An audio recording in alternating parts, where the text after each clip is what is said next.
My name is Stephanie Vale, 34 years old. The chandelier over the fellowship hall threw cold sparks across linen and glass when my father's voice cut through the saxophone like a box cutter through cardboard. She's just a gate guard. Who even invited her? Chairs grated. Laughter came quick and eager, the kind people share when they want to be seen on the right side of a joke.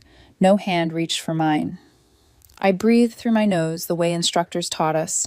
4 counts in, 4 out, making the world small enough to hold without spilling.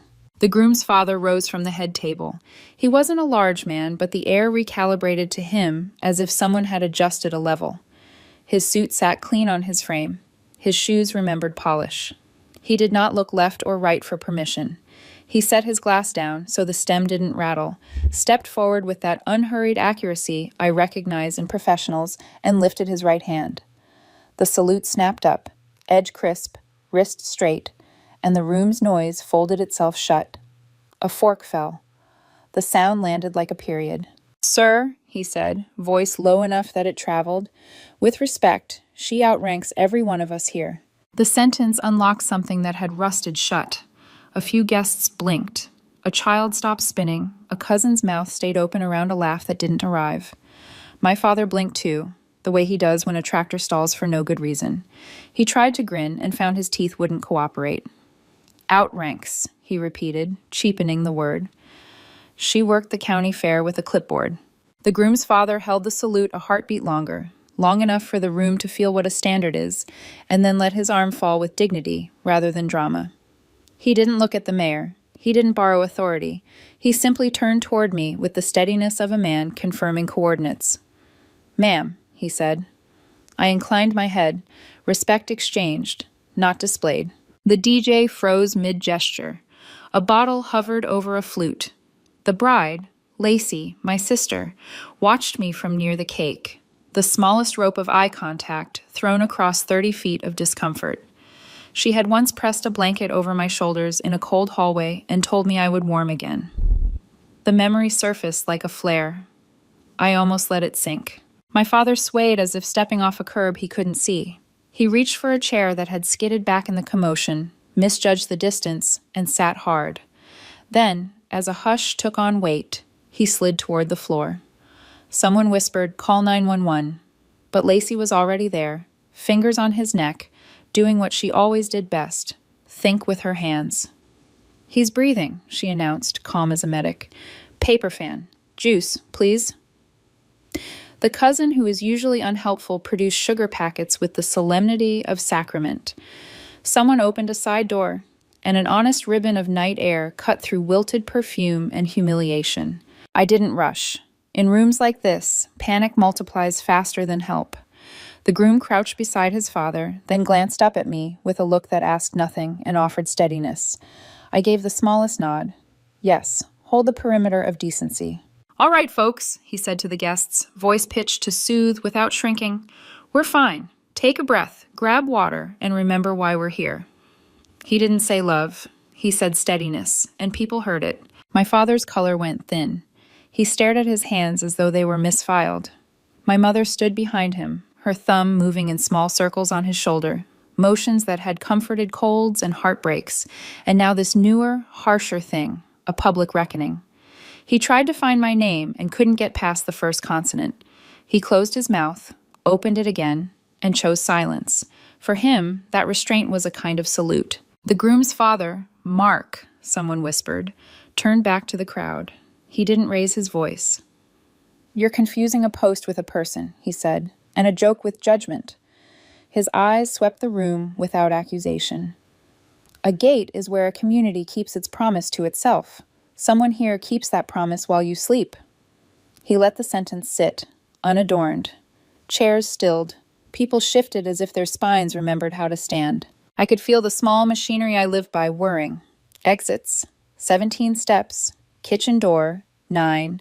Fire extinguisher behind the photo booth curtain. Defibrillator behind the credenza across from the coat rack. I've measured distance for years. Door to day, table to exit, the span between what a father can acknowledge and what a daughter can bear. Old habits calm me. They also hurt.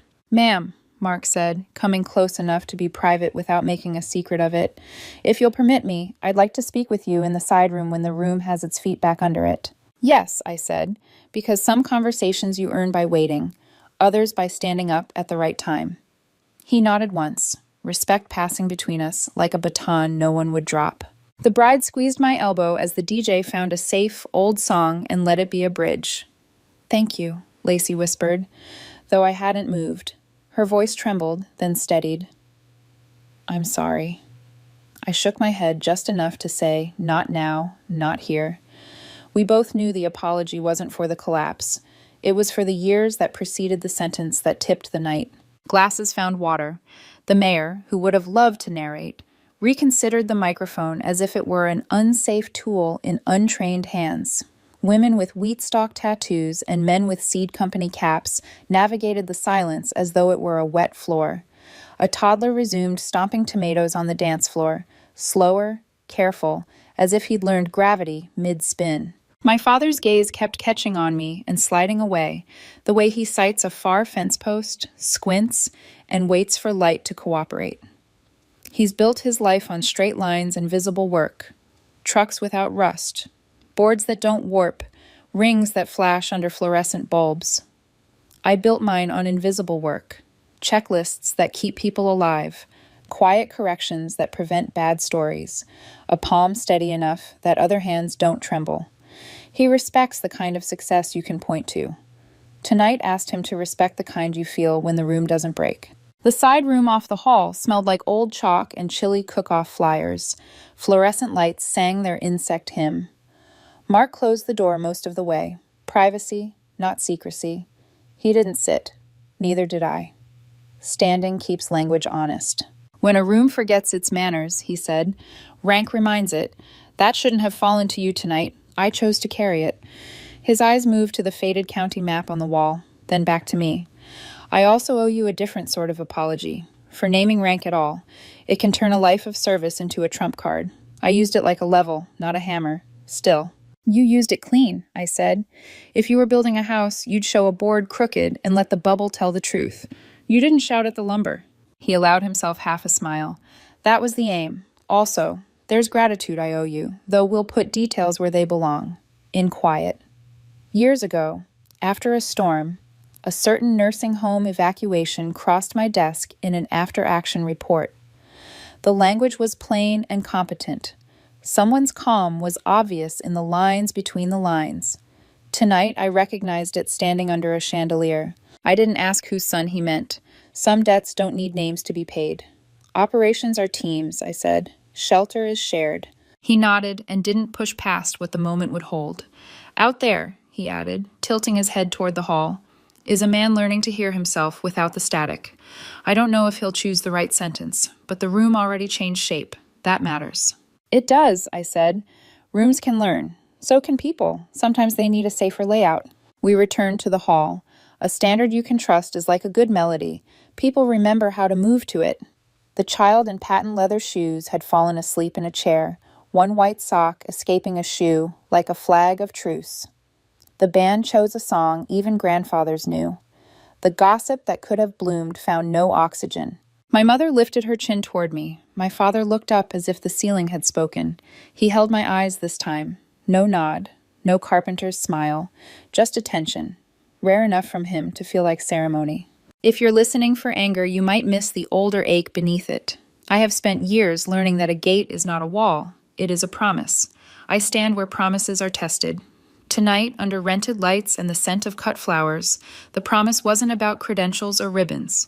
It was about whether a family would choose decency on purpose, whether a father could admit he'd measured with the wrong tool, whether a daughter would wield the right one without drawing blood. I counted the steps to the door again, 17, and chose not to take them. There would be time later for inventory. What was said, what was swallowed, what got repaired. For now, I stood still and let the room settle around the standard that had been set. Mark passed behind my chair and murmured, "Thank you for keeping it clean," a phrase only professionals need. I nodded without turning. Clean is not the same as easy. Clean is earned. Across the room, Lacey wiped a bit of frosting from a child's cheek. The groom adjusted a speaker so it wouldn't block egress. Small mercies, small corrections, right where they belonged. The chandelier threw its cold light again, but softer, as if it had learned too. This is the picture you carry forward. A man not injured so much as awakened. A bride who leads with her hands. A room that remembered its manners. A father at the table with a damp napkin on his brow and a new sentence forming slowly in a stubborn mouth. And me, measuring nothing but choosing to stay. If you want the map of how we arrived at this moment, why the joke cut where it did, why the salute mattered, why I counted exits even as I forgave the door, we will need to walk backwards through years of small, straight lines and the places they failed to meet. That's where the real story lives. And it did not begin tonight. I grew up on a road that ended in soybean fields, where the county fair was the biggest date on the calendar and Friday night football doubled as proof of loyalty. My father knew every family on that road, and he measured them the way he measured boards for fences, by straightness, visible use, and whether they held in the weather. He had two categories for people, builders and everyone else. In his eyes, my younger sister Lacey was sunlight itself. She floated through cheer practice, her hair catching light the way blades catch wind. Boys wrote her notes folded like footballs, and she laughed as if the world had been tuned to her frequency. Teachers wrote "gifted socially" on her reports, and even when nobody knew what it meant, my parents smiled as if it were prophecy. I was steadier weather, unnoticed until it mattered. I kept lists taped above the washer, medication schedules, when mom had pneumonia, birthdays of uncles who claimed not to care, mileage on the mower. I found comfort in order, in charts that kept fear from spilling into the carpet. My father stood in the doorway with his cap in his hand once and said, "You don't need to turn this house into a hospital."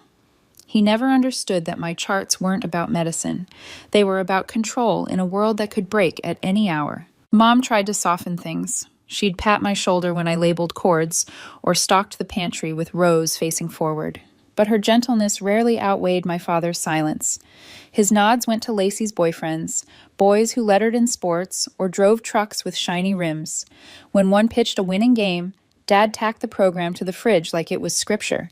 The week I passed a certification exam in emergency communications, my paper went in a drawer. "The refrigerator is for family," he said, closing the metal door with finality. Silence became the language between us. It wasn't cruelty, not the kind people mean when they shout or break things. It was colder, subtler. He believed the world fit into visible patterns, acreage that could be priced at a glance, fences that stood straight, rings that caught the right kind of light. He wanted children who matched the pattern. One did, one didn't. At church potlucks, he placed me at the end of the table so you can pass plates faster, though really it was so I wouldn't disrupt the seating charts of men who talked about seed and weather. If a table rocked, I slid a sugar packet under a leg. If a spoon dropped, I wiped the handle and set it right. I thought it was virtue. It was habit. Fix what wobbles, keep the room steady. People chuckled that I had an old soul, while Dad said I was responsible like a mailbox. The words were meant as praise, I think, but the kind you give an object, not a person. The summer before graduation, I worked at the county fair gate, clipboard in hand, fluorescent vest catching headlights. Dad smirked when I came home. "There's your calling," he said. "Gate guard." The phrase stuck to me like burrs. What he didn't see was that I loved it. The flow of cars, the rhythm of scan, stamp, wave forward, it calmed me. I learned to spot arguments 30 yards out, to notice the grandmother who needed a chair before she asked. Once, when a storm blew, tense loose across the midway, I shouted for help and anchored canvas corners until we could save a lost boy from wandering into the storm. No medals, no headlines, just breath, steadier than panic. Lacey came home from cheer practice with glitter still clinging to her cheeks. She'd asked me to sew buttons or quiz her on dances. "You're my rock," she'd say, and I wanted to believe it meant more than being her backstage crew. She dreamed of lake weekends, photos with perfect lighting, a life Dad could point to proudly. I dreamed of systems that worked when nobody noticed. By graduation, the pattern was clear. Lacey's boyfriend shouted her name from the bleachers with a homemade sign. Mom clapped until her knuckles whitened. Dad beamed like a man whose blueprints had been proved correct. When my name was called, Mom still clapped. But Dad's approval was a single nod, the kind he gave a straight fence post. No banners, no photos on the mantel. My folded program disappeared into the same drawer as my certificate. That drawer was not cruel. It was quiet, but quiet can bruise deeper than insults. Recruitment brochures began showing up in the mail, tucked between community college catalogs and grocery coupons. Most smiled too wide, their glossy pages promising glory that felt hollow. But one, the Marine Corps, spoke in language I recognized. Logistics, discipline, chain of command. It didn't talk about being admired. It talked about being counted on. I didn't tell anyone when I visited the recruiter. I went after a shift at the pharmacy where I stocked bandages by size and brand until the neat rows calmed me. The recruiter asked what I was good at. I told him I noticed things before they squeaked. Distances, names, the way crowds moved. He said, "There's a place for that." At dinner, I slid the brochure next to Dad's plate. He read it, tapped a photo of a sentry at a gate, and smirked. "There you go. Gate guard." He meant it as dismissal. I took it as prophecy. Mom wore her good sweater when I raised my right hand. She cried quietly, the way practical women do, when pride and fear share the same body. Lacey took pictures on my phone, her laughter shaking even as she whispered, "You'll still be you." Dad shook the recruiter's hand and told him, "Bring her back better than you found her." Later on the porch, he added, "People who sign up don't always come back. People who stay learn to mind their business." It was as close as he could come to love, packaged in warning. In those last weeks before I left, the town gave me a send-off in the VFW hall. Neighbors signed a card with one shared pen. Old veterans told me stories that didn't need correcting. One man leaned close and said, "Stand straight when it's easy, so you know how when it's not." I wrote it down that night in the notebook I kept hidden, a notebook that would become the spine of my life. The morning I left, the road out of town looked exactly like the road in. Dad didn't wave. He stood with his hand on the mailbox, steadying it against a wind that wasn't blowing. That's the image I carried, a man guarding a mailbox, waiting for a letter he might not read. I told myself I would come back different in the ways that mattered, and the same in the ways that counted. But part of me knew the straight lines of his world would never quite fit the crooked but purposeful paths of mine. And that was the root of the division that would one day break open under a chandelier. Paris Island smelled of metal and pine sap mixed with sweat, as if the air itself was in training. The bus door opened and the heat slapped us awake. Comfort wasn't the point. Obedience was.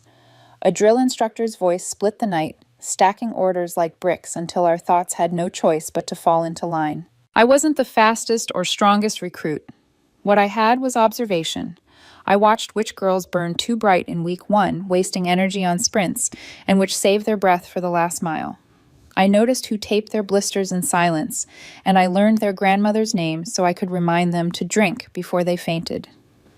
Leadership, I discovered, was just ordinary kindness applied on time. Rifle week left my shoulders aching and my mouth tasting like copper. My first grouping sprayed wide like nervous weather. But repetition is a quiet form of courage, and by Friday, the bullets lived closer together. Consistency beats talent when talent wanders, the instructor said. I copied the line into the notebook I carried everywhere. Mail call was a lesson in silence. Some recruits received thick stacks of letters that smelled like home. I got 2. One from Mom with a cartoon heart, one from Lacey with jokes and a playlist, none from Dad. I wasn't surprised. I folded both into the notebook and made a rule: don't confuse silence with absence. Still, the absence hummed in me like a missing tooth. Graduation felt like standing inside a drum. The band punched the air, white gloves flashing. When we threw our covers and caught them again, Mom's face glowed like a lantern. Lacey screamed my name until her voice broke. Dad shook my hand and said only, "You finished what you started." Not a benediction, but not nothing. My first post was a gate. To civilians, that sounded small, like I'd trained for months just to check IDs. But a base is a promise. The gate is where you keep it. On my third night, a contractor van pulled up with a decal slightly off-center. The driver smiled too much, paperwork listing a delivery long after hours. I waved him to secondary inspection and radioed my supervisor. Nothing illegal, just sloppy. And sloppy at the perimeter is how bad stories start. Good catch, the sergeant said. I shrugged. The checklist did the work. He shook his head. Checklists don't notice crooked decals. People do. Most nights passed without headlines, which is exactly what you want when families are sleeping under your watch. I learned the regulars by their taillights, memorized which colonels forgot paperwork twice a month, which young Marines covered fear with sharp jokes. I kept notes in my head, each detail another thread in the net that kept the base safe. A retired gunnery sergeant with Sunday donuts taught me to look at hands before eyes. Eyes lie, he said. Hands tell the plan. A corporal from Louisiana taught me to hear drunk before I smelled it. The sergeant of the guard taught me boredom was a risk. We quizzed each other in the last 5 minutes of every shift. Off-duty, I took classes in communications and emergency management, dry subjects that built the scaffolding of safety. I wrote 2 letters a month, small stories for Mom and Lacey, larger truths for Dad. He replied once, comparing my seconds-long inspections to the pace of baling hay. Every second matters, he wrote. I saved it, even though the compliment was buried in pragmatism. Then came the storm. Hurricane season had been prowling the coast like a predator everyone pretended not to see. We sandbagged low doors, rehearsed moving families to the gymnasium that doubled as a shelter. When the power failed with a clean snap, the gym became a cavern of frightened breath. A toddler cried until I crouched and whispered, "This building has a superpower. It can hold a storm without spilling." She believed me, and then so did her mother. Afterward, we checked base housing. A woman with a busted porch light tried to hand me $20 for hauling limbs. "For whatever comes next," she said. I tucked the bill into my notebook, not to spend, but to remember that people try, even when they hand you the wrong thing. That hurricane etched something permanent in me. Calm is contagious. Panic spreads like fire, but steadiness is water. Promotion came in increments. A ribbon, a stripe, a line on an evaluation that said, "Calm under pressure." People think big moments build you, but it's the small ones. Fixing a badge printer at 1700 so the night passed quietly, double counting inventory so no Marine had to sleep hungry, listening at 0300 when someone admitted home didn't feel like rest. One supervisor pulled me aside after a long shift. "Ever think of the officer route?" he asked. "We need leaders who don't mistake volume for authority. You make people better without making them smaller." The idea scared me, but fear, I'd already learned, was often just a higher standard knocking on the door. So I stayed the course, one post at a time, one promise at a time. The gate was never glamorous, but it was clean, and clean was enough. What I didn't know then was that this habit, this steady insistence on keeping order, would follow me into rooms far more treacherous than checkpoints. One day it would follow me home, into a fellowship hall filled with laughter sharp enough to cut. Because gates aren't just metal and scanners. Gates live inside families too, and my family had been guarding the wrong things for years. By the time I reached my 2nd year, the rhythms of military life had become the pulse of my own. Boots polished, bun tight, uniform inspected with eyes harsher than any mirror. Yet what stayed with me most wasn't the shine, but the stillness. Those pauses between orders where you had to decide if you'd step forward or shrink back. I had learned to step forward. The gate taught me vigilance. But beyond that gate, I started learning about responsibility that carried weight. I signed for equipment worth more than my father's entire farm, crates that had to be accounted for down to the last serial number. A sergeant once tapped a manifest and said, "Check it like your name lives there." I did. And when one crate drifted off the list, I found it before drift became loss. Nobody clapped. That's the point. Quiet corrections save lives louder than medals. The officer route lingered in my thoughts like a dare. Nights I studied logistics under yellow lamplight. Lacey would text emojis, a string of hearts, a photo of her dorm friends, her grin framed by Christmas lights. She was thriving at a pace I couldn't match socially, but I had found my own language. Charts, maps, systems. Where she floated, I anchored. I began to notice things about myself I hadn't owned before. I wasn't just responsible like a mailbox, as my father once said. I was reliable like steel under pressure, invisible until the moment it was needed. And in the core, that had value. Field exercises made this clearer. Radios went dead in valleys maps called flat. Convoys faced bridges too weak to bear their weight. We solved problems on the fly, rerouting trucks, hand-drawing overlays in the mud, sending runners, because batteries can die, but legs usually don't. I learned how much of leadership is simply noticing the right problem at the right time before it collapses into catastrophe. The hurricane season made good on its promise again. We forward-staged supplies south of the predicted landfall, trusting data over rumor. The storm still chewed through coastal towns, flooding nursing homes, and schools turned into shelters. I was tasked with logistics, water, tarps, generators. A nurse handed me a list of patients, medications circled in shaky pen. The air inside that building was a held breath, and I knew if we miscalculated even one step, people wouldn't wake in the morning.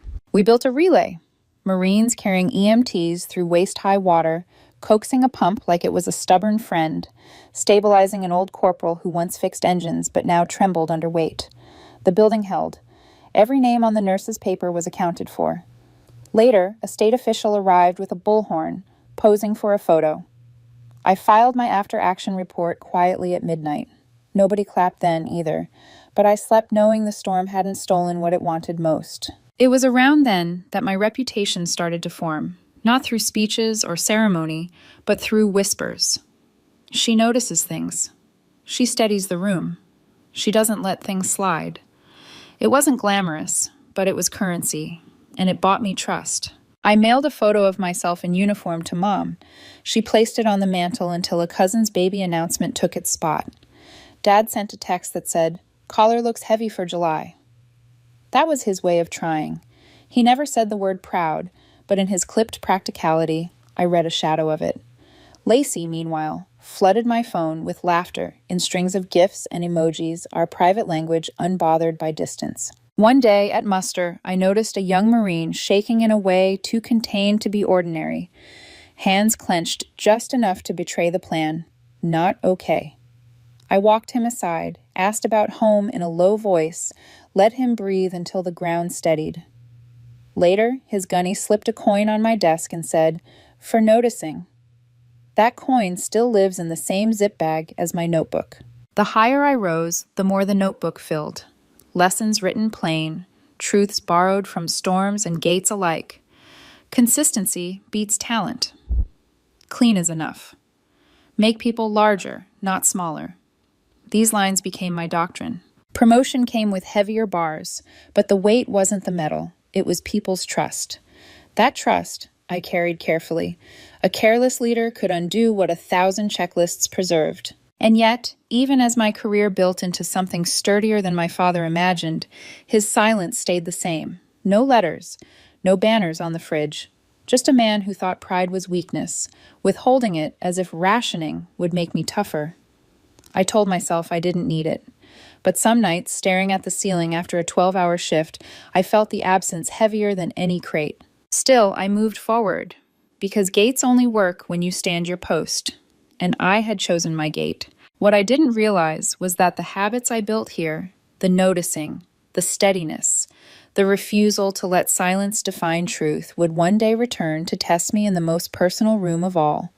A fellowship hall under a chandelier, my father's voice echoing, and an entire family forced to learn the cost of decency ignored. That night would come. But first, the Corps would teach me how to stand straighter than I ever had before. By the time I pinned on lieutenant's bars, storms no longer rattled me. They were forecasts to be tracked, logistics to be staged, people to be moved like chess pieces across soggy boards. Chaos didn't feel like chaos when you had a map, a team, and the discipline to trust both. But some storms carve themselves into you. It was late summer when the hurricane barreled in, the kind of wall of water and wind that makes television anchors shout in rain slickers. Our map showed a nursing home in the projected path. Its backup generator was overdue for service, its evacuation plan more ink than action. Still, we rolled out.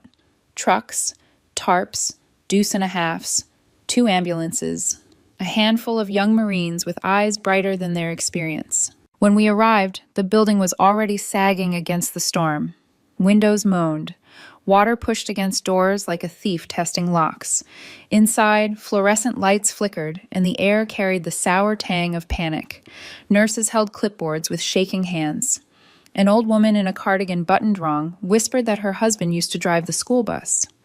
She clutched my sleeve, looking at me as though I could guarantee daylight. I moved without drama. Split the Marines into teams: stretcher carriers, supply runners, pump operators. No shouting, I told them. Calm as oxygen. A corporal with freckles repeated it under his breath like a prayer as he lifted a man who weighed almost as much as he did. The generator coughed once, then died, leaving the hallways darker than sin. Flashlights cut slices through the black, catching faces lined with fear. I felt the ground tilt under the weight of responsibility. It wasn't a battle against an enemy. It was a battle against time. Relay system, I ordered. Marines to EMTs, EMTs to trucks, trucks to higher ground. We formed a human chain in water up to our waists. Young men who had never known storms like this carried elders who whispered blessings into their collars. One Marine sang softly to steady an old man whose oxygen mask hissed like a dying snake. A pump groaned, threatening to quit. I knelt beside it, palms slick, coaxing it the way you'd coax a horse too tired to keep pulling. It sputtered back to life. A cheer tried to rise in the hallway, but I killed it with a look. "Save your breath," I said. "We're not done." Hours blurred. At some point, dawn broke pale and unspectacular, but we were still moving. Every name on the nurses' list was accounted for. Nobody lost. Not one. When it was over, the state official arrived in khakis too clean for the mud and posed with a bullhorn. Cameras flashed. He gave sound bites about resilience. I didn't step into the frame. Instead, I sat on a curb, uniform soaked, hands raw from ropes and stretchers, and wrote in my notebook, "Calm is shelter." That phrase became my compass. Later, one of the younger Marines, just 19, freckles still visible under streaks of dirt, found me. "Ma'am," he said, "I thought I was going to lose it back there. Then I saw you weren't moving fast, just steady. Made me think maybe I could be steady too." "You were," I told him. He shook his head. "No, you lent it to me." That moment, more than ribbons, more than ranks, settled something deep. Leadership isn't shouting the loudest. It's being calm enough that others borrow it. I wrote the after-action report plain and clean. No adjectives, just numbers, timelines, outcomes. But anyone who read it could see the through line: steadiness. What I didn't know, what I couldn't have guessed, was that someone else would one day read that report, that a man named Mark, years later, would stand at a wedding reception and recognize the same calm in the way I held still under a chandelier. Back then, though, it was just another storm survived, another night where checklists and choices kept lives intact. When I finally peeled off my boots, my feet were blistered, my body bone-heavy, but my mind was sharper than ever. I knew storms would come again. The question was never if. It was whether you'd be ready to stand straight when the wind tried to bend you. And I swore then, notebook open on my lap, that if calm was my gift, I would spend it recklessly on others, even if it cost me. Even if it went unnoticed. Because calm, like gates, is a promise. And promises, once kept, become the kind of storms that never wash away. Storms receded, but their lessons stayed etched into me like grooves in steel. Promotions followed, incremental at first, a ribbon, a stripe, another bar pinned with ceremony and claps that felt polite but never necessary. Each step meant heavier responsibility, not heavier applause. I didn't need fireworks. I needed systems that held.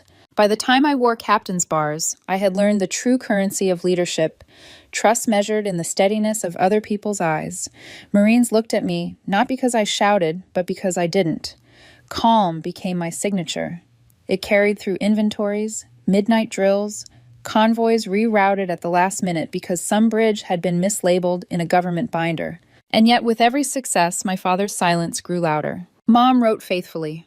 Long letters about bake sales, church dinners, small-town gossip stretched like taffy into paragraphs. Lacey sent photos of her life, her college dorm strung with fairy lights, later her engagement ring glittering in sun, then baby clothes folded on a nursery chair. Her texts came with emojis that translated into pride without needing words. Dad rarely wrote. When he did, his sentences came sharp as fence posts. Looks heavy for July. Every second matters if you're baling hay. Not cruel, just practical to the point of absence. He rationed praise as though it were fuel too costly to waste. I told myself I didn't need it. I had medals, evaluations marked steady under pressure. Marines who carried my steadiness into their own lives.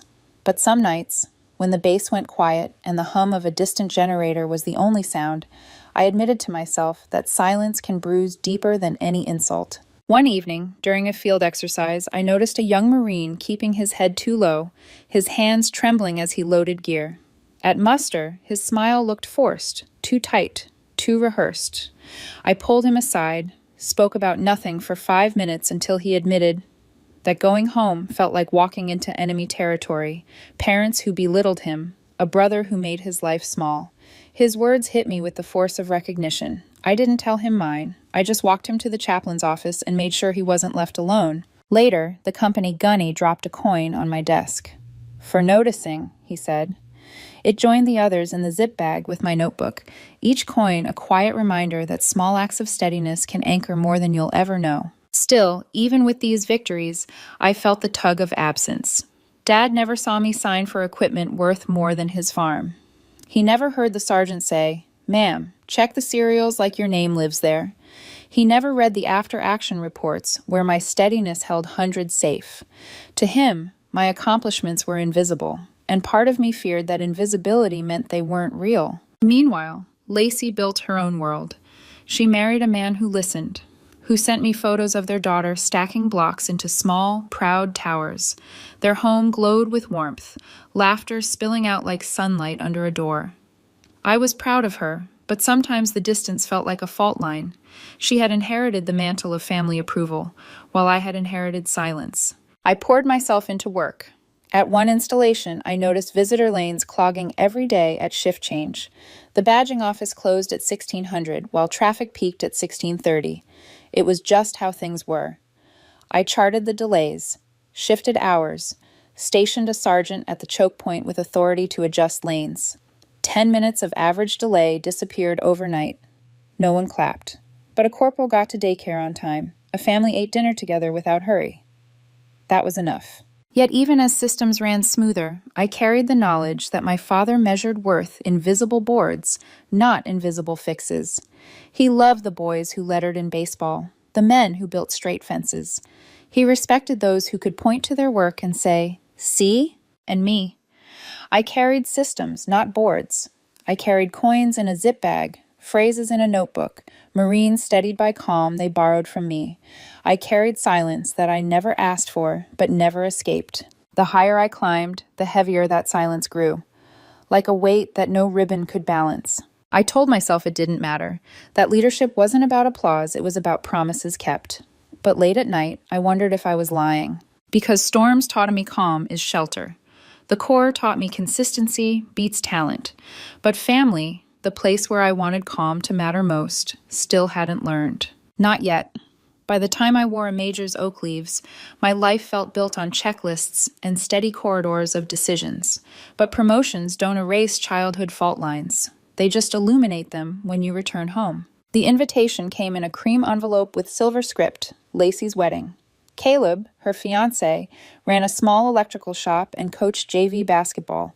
He wore clean boots, looked people in the eye, and my father approved of him immediately. "Builder," Dad muttered once, as if the word itself belonged on a mantle. I hadn't been home in years. Duty had given me purpose, but distance had given me insulation.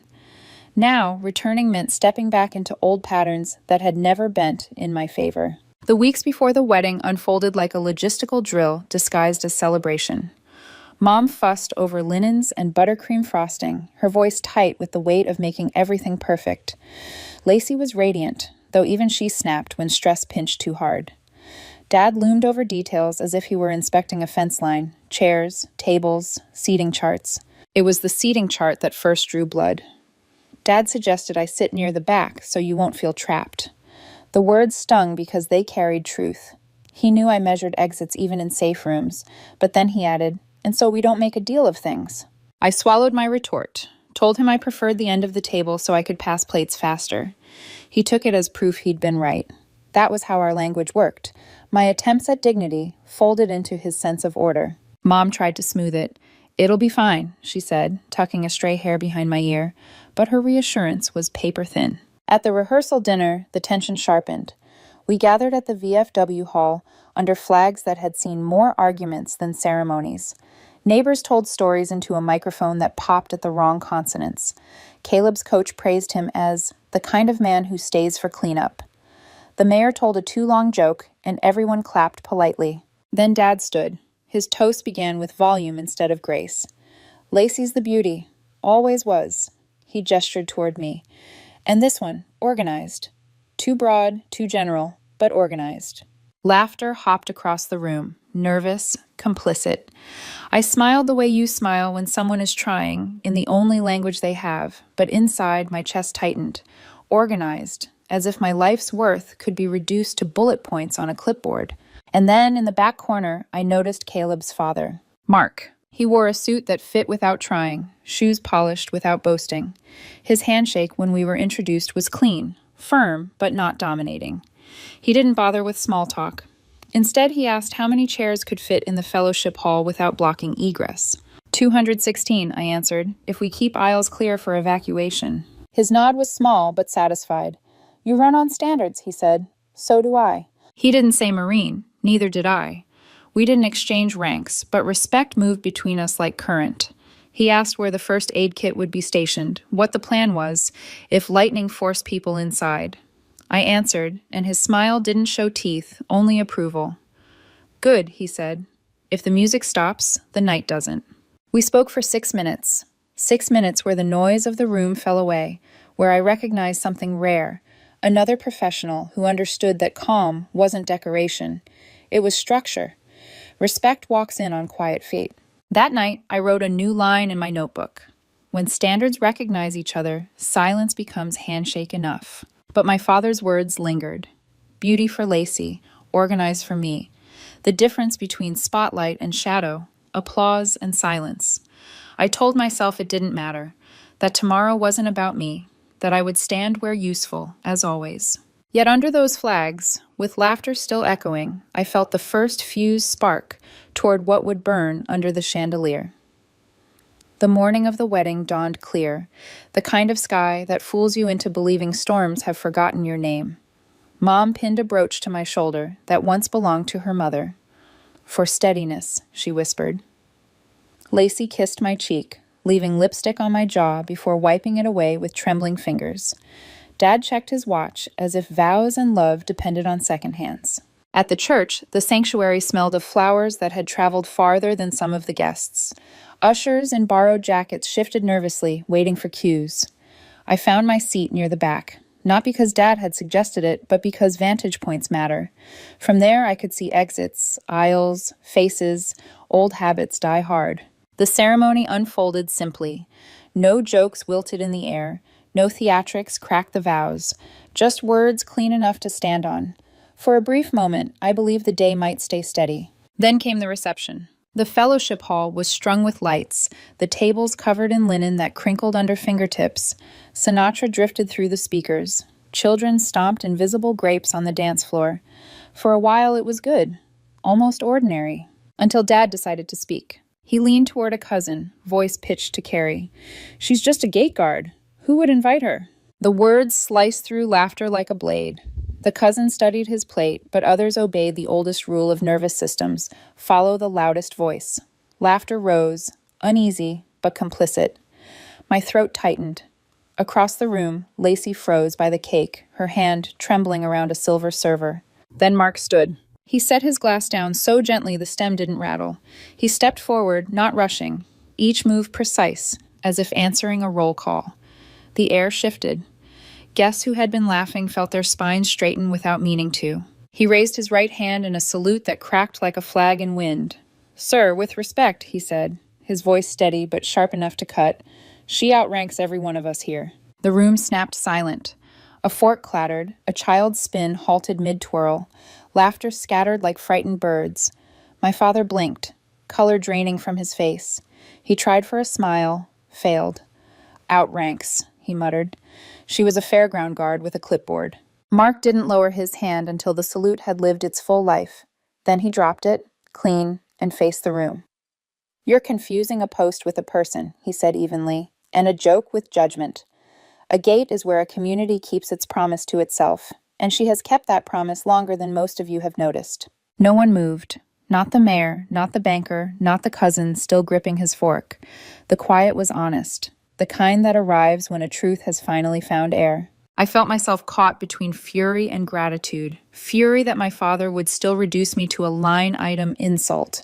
Gratitude that someone else had chosen to correct the record when I couldn't without detonating the room. My chest ached with the weight of both. Dad swayed, missed a chair, and hit the floor. Gasps scattered. The bride was first to move, her calmness cutting through panic. "He's breathing," she said. "Juice, fan." Guests scrambled to obey, glad for orders. I stayed still. Panic spreads when leaders rush. Calm steadies when leaders choose gravity. Mark's eyes flicked toward me. A small nod passed between us, professionals recognizing the other's post. And in that moment, under a chandelier and linen-draped tables, I understood. Respect isn't inherited. It isn't awarded at family tables or carved into mantles. It's earned in storms, in gates, in rooms where silence waits for someone to set it straight. That night, under the glare of cold light and the weight of old wounds, my father's words finally collapsed against a stronger truth. The room shifted, and none of us would leave unchanged. After the collapse, the fellowship hall moved in careful breaths, as though the walls themselves knew they'd just witnessed something too raw to name. Guests murmured. Water was fetched. Fans fluttered. Dad sat slumped in a chair now, a damp napkin pressed to his forehead, his pride leaking faster than his color. Mark approached me quietly, his presence steady, but not invasive. "If you'll permit," he said, "I'd like to speak with you before the night ends." His voice carried no pomp, no theatrics, just an offering. I nodded, and he returned to his place with the kind of grace only a man used to real stakes can hold. Later, when the band picked up a tune safe enough for even the most cautious to sway to, Mark touched my elbow and led me into a side room. Fluorescent lights buzzed. A map of the county hung crooked on the wall, pushpins marking casserole deliveries from some forgotten church drive. He didn't sit, and neither did I. "When a room forgets its manners," he said, "sometimes rank has to remind it. That shouldn't have fallen to you tonight, so I took it." His gaze held mine, not pitying, just plain. "But I owe you an apology for invoking rank at all. You don't carry it like a weapon. You carry it like a level, and tonight I risked making it into spectacle." "You didn't," I replied. "You kept the room from breaking." He gave the faintest smile. "That was the aim. And there's gratitude, too. Years ago, after a storm, I read an after-action report from a nursing home evacuation. Clean, steady, no adjectives. But the calm bled through the lines. My son was there. He came back different. Tonight, I saw the same calm standing under a chandelier. I know whose it was now." For a moment, words failed me. That storm had etched itself into my bones, but I never thought it had reached farther than the soaked uniforms and trembling hands that lived it. Knowing it had shaped someone else, that it had taught his son what shelter looks like, was a truth I hadn't expected to carry. "Operations are teams," I said finally. "Shelter is shared." Mark nodded. "Still, you lent him your steadiness. I needed you to know that debt was noticed." We didn't shake hands again. Some acknowledgments are too heavy for repetition. Back in the hall, the air had softened. The bride danced with her groom, her laughter finding its rhythm again. The gossip that would have bloomed found no oxygen. People straightened their spines, carried themselves with new caution. Respect had recalibrated the room. Dad sat at a corner table, a glass of water in his hand, his gaze moving between me and his lap. When I stepped closer, he startled as though caught in an old mistake. His mouth opened, closed, then found words clumsy but honest. "I thought the world was smaller than it is," he said, staring at the wet ring on the table. "I thought straight lines meant fences, boards, crops that don't bow. Turns out it also means other things I never learned how to measure." He swallowed hard. "I called you a gate guard like it was a joke. Forgot gates are where promises start. I didn't hear it. That's on me. I was wrong in front of people. And you were right, in ways that matter." His voice cracked. "Even if nobody clapped." "Dad," I said, the word itself a fragile bridge, Every post matters. The trick is remembering who we're guarding. His eyes lifted, wet but unblinking. I've been guarding the wrong thing. Pride is a flimsy fence. We didn't hug. Ours was never a hugging family. But he stood, and for the first time in years, we risked an awkward sort of dance. Two people circling around a new rhythm, finding the beat late, but realizing late is still on time. Before the night ended, he touched my arm and whispered like an oath, "I'll do better where I am." For him, that was an apology. For me, it was enough. Outside, sparklers burned in guests' hands as Lacey and Caleb left through a tunnel of light. The fellowship hall emptied into its honest state. Tables folded, lights clicked off with the neatness of someone thinking about electricity. I walked Dad to his truck under a sky so clean you could see the county's one bright star. He jingled his keys, but didn't start the engine. "You'll be back when you can," he said. "Bring your notebook. I've been doing the mail wrong for years." I smiled, the kind that comes after storms. "I'll show you a better system." That night, lying in my childhood bed with its old familiar dip, I wrote 2 lists. One titled Mailbox Repair, screws and hinges neatly bullet-pointed. The other titled What the Room Learned. 3 lines only. Truth needs manners. Respect isn't volume. Every post matters. If you came looking for revenge, you won't find it here. What happened under that chandelier wasn't punishment, it was correction. A father learned a straighter line. A family redefined success without mocking anyone else's map. We won't be perfect. He'll say the wrong thing again. So will I. But we've moved the fence line. We've put the gate where it belongs. At the start of our promises, not at the edge of our patience. And that, I've learned, is how families stay worth guarding.